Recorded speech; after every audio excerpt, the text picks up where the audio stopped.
नमस्ते बच्चों। कल अपन ने देखा था अर्धवार्षिक परीक्षा के मुख्य प्रश्न, जो कि साम्य अवस्था इक्विलिब्रियम चैप्टर के थे। आप लोगों ने कल पढ़ा था द्रव्य अनुपाती क्रिया का नियम, law of mass action, KP KC में संबंध, relationship between KP and KC, acid base concept, अम्ल क्षार अवधारणा। एक आपने पढ़ा था बफर सॉल्यूशन, बफर विलयन। उसके बाद अपन पढ़ते हैं सोल्युबिलिटी प्रोडक्ट, विलेयता गुणनफल, जिसको आप लोग लिखते हो केएसपी से। केएसपी क्या होता है, विलेयता गुणनफल क्या होता है कि जब आप लोग किसी भी सोल्यूट को, विलेय को किसी भी सॉल्यूशन में डालते हो तो वो क्या हो जाता है, घुल जाता है और टूट जाता है। अगर टूटेगा तो किस में टूटेगा, एक तो धन आयन में और एक ऋण आयन में, कैटायन और एनायन में। देखिए, जैसे मैंने यहां लिया ए बी, ए बी को अगर मैं तोड़ता हूं तो किस में टूटेगा, ए प्लस और बी माइनस। ये क्या हो गया, केटाइन, ये क्या हो गया, एनाइन। इसको बोलते हैं धन आयन और इसको बोलते हैं ऋण आयन। जैसे NaCl को तोड़ते हैं अपन, NaCl किस में टूटेगा, Na प्लस और Cl माइनस में टूटेगा। AB जो होता है, AB को अपन बोलते हैं यहां पर विलेयता गुणनफल। क्या बोलते हैं, विलेयता गुणनफल, विलेयता गुणनफल। Solubility product, solubility product. और सोल्युबिलिटी प्रोडक्ट को आप लोग किससे लिखते हो, केएसपी से। ए प्लस और बी माइनस, जब आप लोग किसी भी सोल्यूट को डिजोल्व करते हो तो किसमें टूटेगा वो, केटाइन और एनाइन। तो ये क्या बन गए, आयंस। इसको बोलते हैं आयनिक प्रोडक्ट, आयनिक गुणनफल,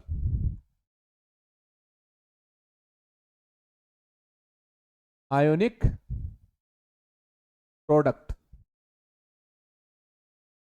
बच्चों ध्यान रखना, अगर आयनिक प्रोडक्ट की वैल्यू, आयनिक प्रोडक्ट की वैल्यू सोल्युबिलिटी प्रोडक्ट के इक्वल हो, मतलब विलेयता गुणनफल आयनिक गुणनफल के बराबर हो, तो सॉल्यूशन जो बनता है उसको बोलते हैं संतृप्त विलयन। क्या बोलते हैं, संतृप्त विलयन, सैचुरेटेड सॉल्यूशन।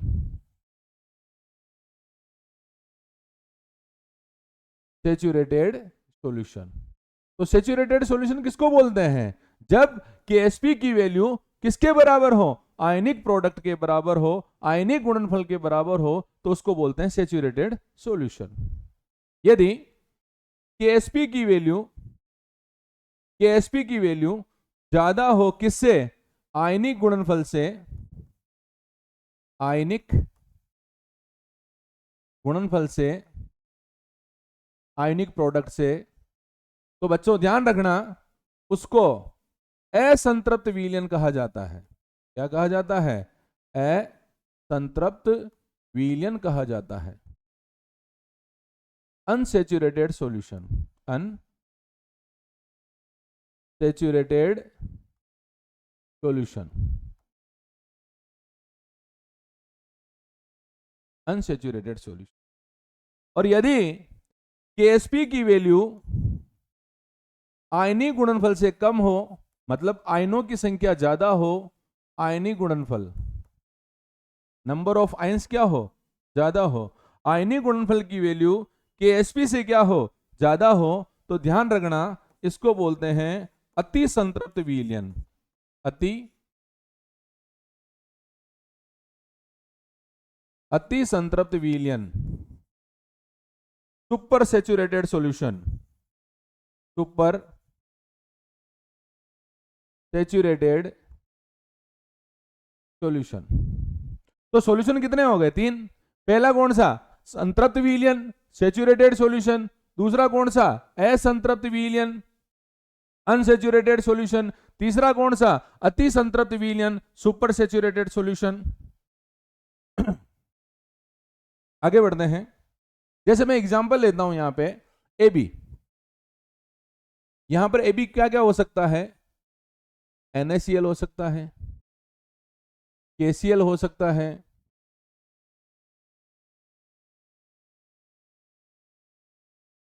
KCl हो सकता है, सीजियम क्लोराइड हो सकता है। ठीक है बच्चों, तो देखो मैं NaCl को तोड़ के देखता हूं। ये क्या है आपके पास? NaCl। NaCl को अगर अपन तोड़ते हैं तो किसमें टूटता है? Na+ और Cl- को। भाई NaCl को आप लोग अगर पानी के अंदर डालोगे तो किसमें टूटेगा वो? Na+ और Cl- में।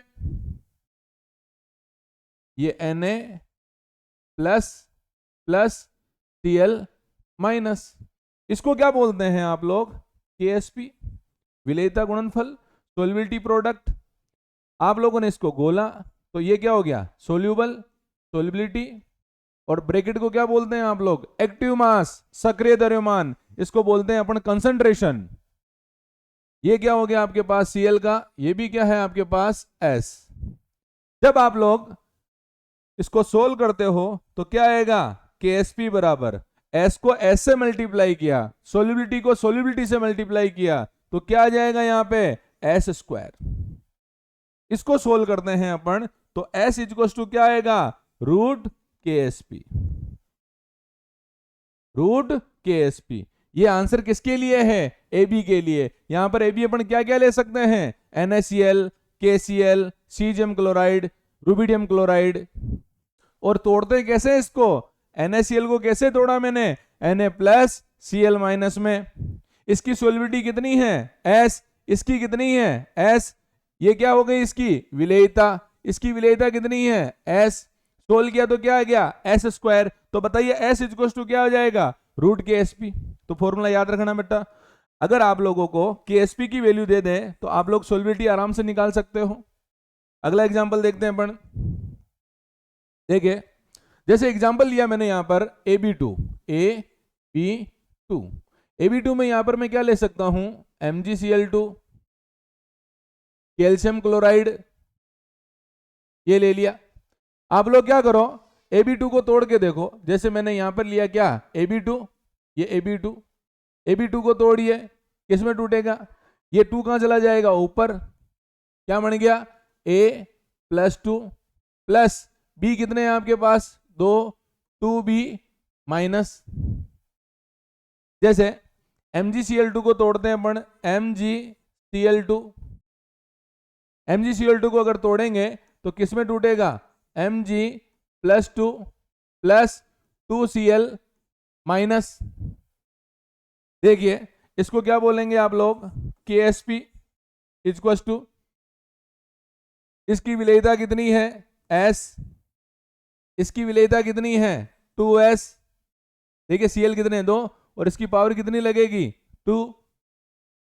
इसको सोल्व किया अपन ने तो क्या आ गया? KSP बराबर ये क्या हो गया? S, और ये क्या हो गया? 4S²। 2 का स्क्वायर कितना होता है? 4। क्या हो गया? KSP = 4S³ S³ क्या हो जाएगा? बताइए 4 कहां चला जाएगा? नीचे। तो क्या हो गया? KSP/4। इसी को अपन सोल्व कर सकते हैं क्या? S = KSP/4 की पावर कितनी लगेगी? 1/3। तो ये किसके लिए आ चुका है? AB2 के लिए। AB2 कौन कौन से हैं? MgCl2 है, CaCl2 है। अगला एग्जांपल देखते हैं अपन। अगला एग्जांपल देखते हैं, या फिर एक बार वापस रिवाइज करवा देता हूं मैं आपको। देखो देखिए विलेयता गुणनफल, सोल्युबिलिटी प्रोडक्ट क्या होता है कि जब आप किसी भी विलेय को, सोल्यूट को अगर पानी में डालते हो तो वो क्या हो जाता है? टूट जाता है, डिसोसिएट हो जाता है। अगर टूटेगा तो किसमें टूटेगा वो? पॉजिटिव और नेगेटिव में, केटाइन और एनाइन में, धन आयन और ऋण आयन के अंदर टूटेगा। टूटेगा। तो ए बी को अगर आप लोग डालते हो तो किसमें टूटेगा, वो ए प्लस और बी माइनस के अंदर टूटेगा। तो जो आप लोगों ने ए बी जो है किसके अंदर, पानी के अंदर डाला था, उसका गुणनफल क्या है, विलेयता गुणनफल, वो क्या है, सोल्युबिलिटी प्रोडक्ट है, वो KSP है। तो ए प्लस और बी माइनस क्या है, ये आयंस है, तो इसका मल्टीप्लाई क्या हो जाएगा, आयनिक गुणनफल हो जाएगा, आयनिक प्रोडक्ट हो जाएगा। अगर दोनों की वैल्यू बराबर हो तो कौन सा सॉल्यूशन होगा, सैचुरेटेड। अगर KSP ज्यादा है तो क्या हो जाएगा, अनसैचुरेटेड। अगर KSP कम है और आयोनिक ज्यादा है तो उसको क्या बोलेंगे, सुपर सैचुरेटेड। एग्जाम्पल देखते हैं अपन, एग्जाम्पल देखते हैं। पहला एग्जाम्पल क्या था, AB में कौन कौन से एग्जाम्पल हैं, NaCl, KCl, caesium chloride. NaCl को तोड़ते हैं तो किसमें टूटता है, Na plus Cl minus, Na plus Cl minus. ये क्या हो गया, KSP, इसकी सोल्युबिलिटी कितनी है, S, इसकी कितनी है, S, दोनों को मल्टीप्लाई किया क्या आ गया, S स्क्वायर, स्क्वायर को खोलोगे तो क्या लग जाएगा, रूट। अगला एग्जांपल AB2 में कौन कौन से हैं, MgCl2, caesium chloride, calcium chloride, magnesium chloride. अगर आप लोग इसको तोड़ते हो तो किसमें टूटेगा, Mg प्लस 2Cl माइनस में।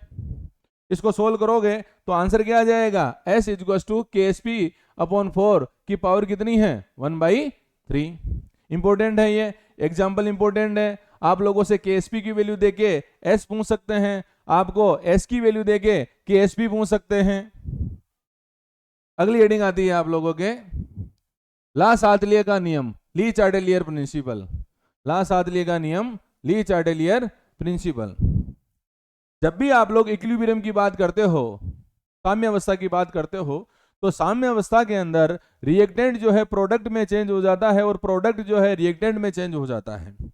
पर कुछ कंडीशन ऐसी है, कुछ फैक्टर अफेक्टिंग है, कोई प्रभावित करने वाले कारक हैं जिससे साम्य जो है, इक्विलिब्रियम जो है बहुत ज्यादा प्रभावित होता है। जैसे इफेक्ट ऑफ कंसंट्रेशन, सांद्रता का प्रभाव, ताप का प्रभाव, दाब का प्रभाव। तो अगर ला सातली ये कहता है कि अगर आप लोग टेम्परेचर का इफेक्ट लगाते हो, अगर आप लोग प्रेशर का इफेक्ट लगाते हो, कंसंट्रेशन का इफेक्ट लगाते हो, तो इक्विलिब्रियम जो है अपने आप स्वतः ही अपने आप उधर मुड़ जाता है, उधर विस्थापित हो जाता है, जिधर उसका प्रभाव जो है अपने आप क्या हो जाए, नष्ट हो जाए। अगर आप लोग टेम्परेचर का इफेक्ट लगाते हो, सांद्रता का इफेक्ट लगाते हो, कंसंट्रेशन का, प्रेशर का इफेक्ट लगाते हो, तो ला सातली क्या कहता है कि वो इफेक्ट जो है अपने आप खत्म हो जाएगा और इक्विलिब्रियम जो है उसकी उल्टी दिशा में मुड़ जाएगा। इसको बोलते हैं ला सातली का नियम। देखिए क्या कह रहा है, Le Chatelier principle, change in of the factor that determine the equilibrium condition of a system will cause the system to change in such a manner so as to reduce the effect of the change। कौन कौन से change, एक तो temperature, एक कौन सा pressure, एक कौन सा कंसंट्रेशन।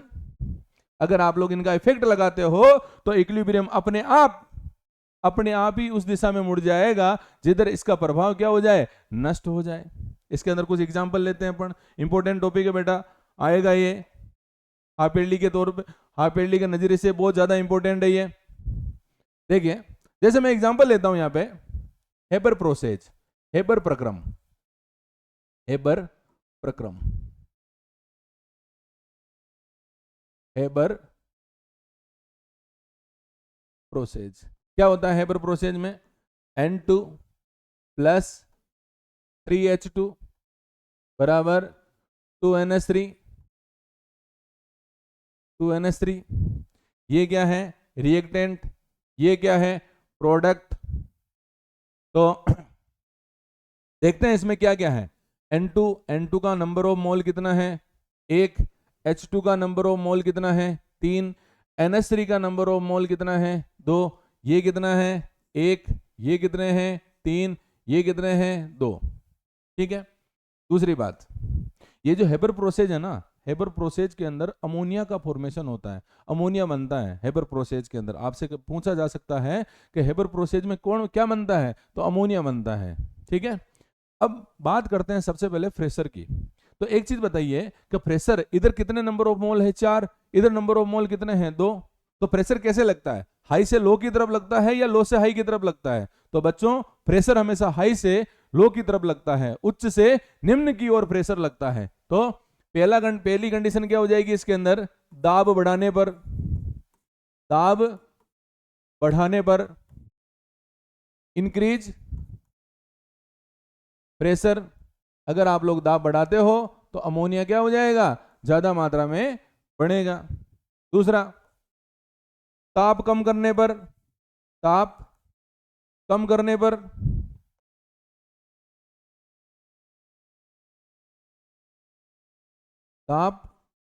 पर डिक्रीज टेम्परेचर। और थर्ड आता है N2 व H2 की सांद्रता बढ़ाने पर increase concentration of N2 and H2। तो हेबर प्रोसेस के अंदर अमोनिया का निर्माण होता है जब N2 और H2 रिएक्शन करते हैं तो NH3 बनता है। इसके अंदर अगर आप लोग दाब बढ़ाओगे, प्रेशर को इंक्रीज करोगे तो अमोनिया ज्यादा बनेगा। अगर टेम्परेचर कम करोगे, ताप जो है कम करोगे, तो अमोनिया ज्यादा बनेगा। N2 व H2 की सांद्रता को क्या करोगे, इसको और इसको अगर बढ़ाओगे तो अमोनिया क्या बनेगा, ज्यादा मात्रा में बनेगा। अगला एग्जांपल लेते हैं अपन यहां पे, N2 प्लस O2 क्या बनेगा यहां पे, 2NO। N2 प्लस O2 क्या बनेगा, 2NO। इसको बोलते हैं नाइट्रिक ऑक्साइड। देखिए पहला पॉइंट क्या हो गया, नाइट्रिक ऑक्साइड कब ज्यादा बनेगा, ध्यान रखना बेटा, नाइट्रिक ऑक्साइड का अगर नाम आता है तो आप लोगों को नाइट्रिक एसिड जो होता है HNO3 वो भी याद होना चाहिए। और नाइट्रिक एसिड का निर्माण, formation of nitric acid Ostwald process से होता है। कौन से प्रोसेस से होता है, ओस्टवाल्ड प्रोसेस से होता है। अमोनिया की फॉर्मेशन किससे होती है, हेबर प्रोसेस से होती है। नाइट्रिक एसिड का किससे होता है, ओस्टवाल्ड प्रोसेस से होता है। देखो N2 कितना है, 1, O2 कितना है, 1, और NO कितने हैं, 2। तो इधर भी 1 है और इधर भी 1 है, पर इधर कितने हो गए, 2। तो दोनों तरफ बराबर है, दोनों तरफ क्या है, बराबर है। तो इसमें पहला पॉइंट क्या है, दाब बढ़ाने पर इंक्रीज प्रेशर। सेकंड है ताप कम करने पर डिक्रीज टेम्परेचर। तीसरा N2 व O2 की सांद्रता बढ़ाने पर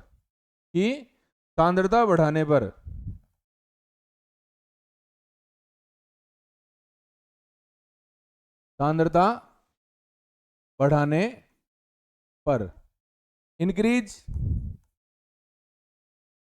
concentration of N2 and O2।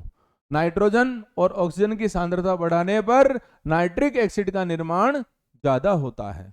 एक बार वापस रिपीट करते हैं, देखिए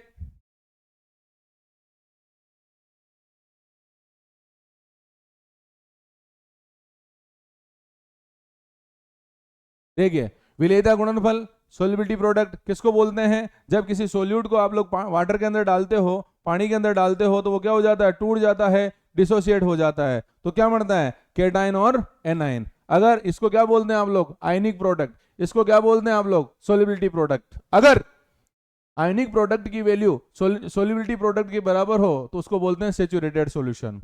KSP ज्यादा हो और ये कम हो तो इसको बोलते हैं असंतृप्त। आयनिक ज्यादा हो और KSP कम हो तो इसको बोलते हैं अति संतृप्त। इसके कुछ एग्जाम्पल है, जैसे मैंने एग्जाम्पल लिया इसमें पहला AB। AB में कौन कौन से हो सकते हैं, NaCl, KCl सीजियम क्लोराइड, इसको अगर आप तोड़ोगे तो आंसर क्या आ जाएगा, S equals to under the root KSP। दूसरा एग्जांपल है Ab2। Ab2 को अगर आप तोड़ते हो तो किसमें टूटेगा, MgCl2।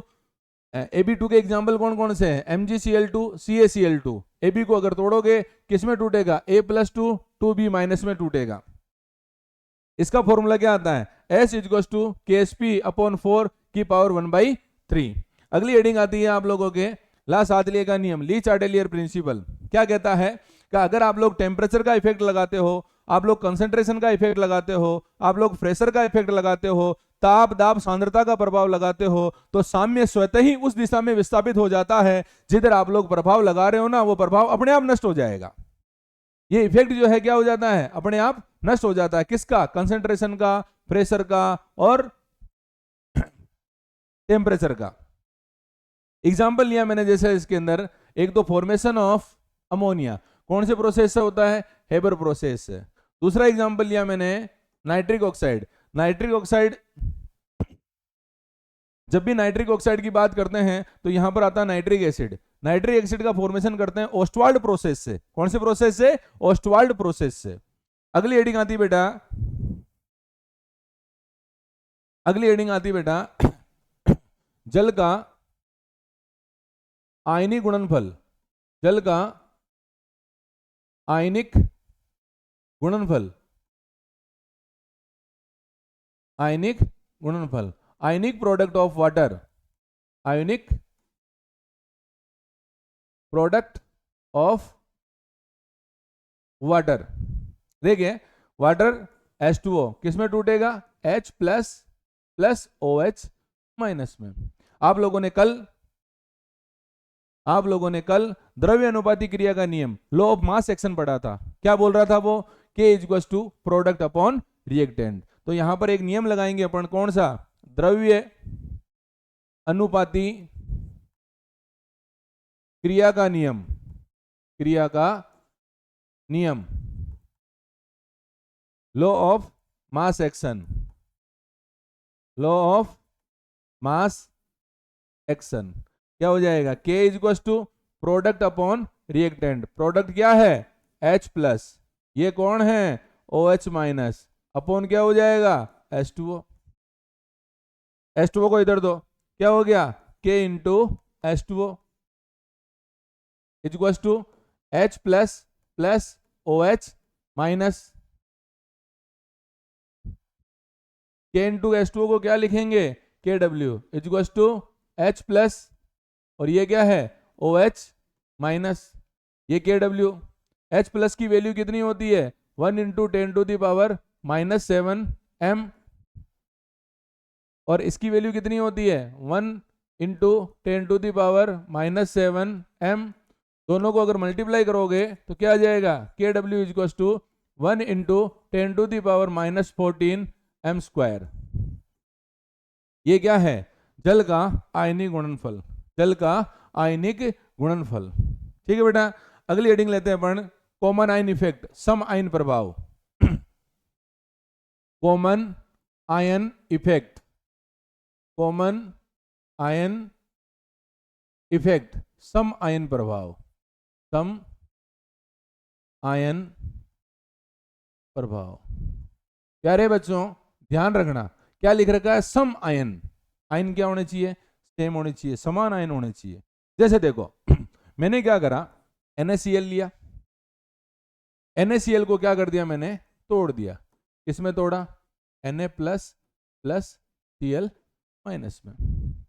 इस NaCl को मैं क्या करता हूं, पानी के अंदर डालता हूं, H2O के अंदर डालता हूं। तो बताइए NaCl पानी के अंदर घुलेगा कि नहीं घुलेगा, नमक पानी के अंदर घुलता कि नहीं घुलता है, घुलता है। अगर घुलेगा मतलब विलेयता बढ़ेगी,